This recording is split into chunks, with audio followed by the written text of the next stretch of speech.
Yo, what's up mga idol? So medyo may katagal-tagal nga po tayo upload sa ating video dahil po ay busy tayo. So guys, ito na po ang kinaantay nyo sa lahat. Yung mga sidecar po nakakaiba at napakagwapo po guys. Sumura na, quality pa, ayun. So ngayon guys, nandito nga po tayo sa Orbis Tondo Natures Park, kung saan ay dito natin gaganapin ang ating malupitang intro. So bago po muna pala ang lahat, ay meron po tayong shout out. Ayun, so shout out natin ito ang Garcia Love TV at saka po yung Andro RC Vlogs. Ayun, shout out po sa iyo idol. Sana naman ipin mo na tong aking YouTube channel. So guys, ayun, umpisa na natin to. Baka umpisan pa ng iba. Let's go! So ito na po guys ang kanilang sidecar.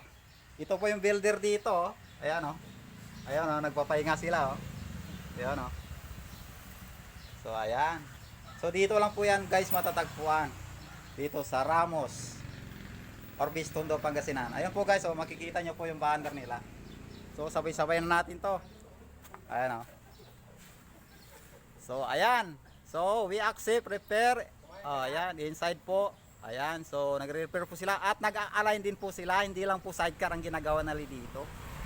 So, ito na po yung garong. Ayan oh.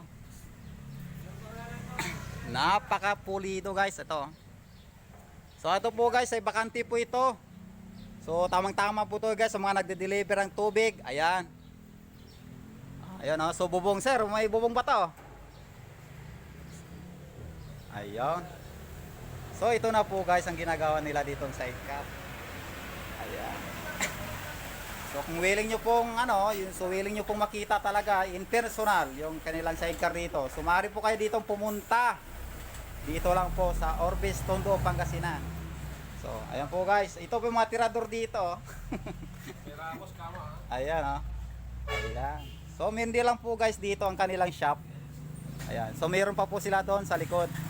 So lilibutin na natin to guys, baka libutin pa na iba. Let's go! Dito po guys ang kanilang shop. Ayun, napakalaki. So ito na po yung mga materialis nila. So willing po dito, kung halimbawa may umorder po dito, kailangan po guys 10 pababa yung nila dito. So nagde-deliver po sila kahit sang ano pa sir, nagde-deliver pa kayo ng hanggang Ilocos? Hanggang La Union lang. Ayun, La Union lang po daw yung kanilang hanggang deliver nila. So kailangan po guys, kung halimbawa gano'n na po kalayo, so dapat 10 patas na po yung dapat yung i-deliver. So kung halimbawa isa dalawa lang po, ay hindi po nila i-deliver kasi napakamahal po yung pamasahe o kaya gasolina. Ayun. So ito na po guys oh. Ayan, so ganito po sila guys magtrabaho. Ay talagang pulido po guys oh. Kita nyo naman yung welding. So ayan. So ako guys, gumagawa rin po ako ng sidecar pero dito po kuhanga, no. Napakagaling nila magbalot. Ayan. So ang akin kasi pagalimang stainless, gumagamit po ako ng TIG. Sa kanila dito guys, hindi na po sila gumagamit ng TIG. Arc lang po ang gamit nila. Ito lang po guys, oh. Ayan. So guys, nagko-customize din po sila ng mga upuan. O doon sa mga design po sa bubong. Okay. So ito po guys, so kung halimbawa magpa-customize po kayo sa mga upuan, so dito po guys oh. Pero guys may additional po ito.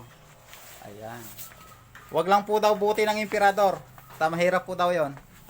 So ayun. So okay.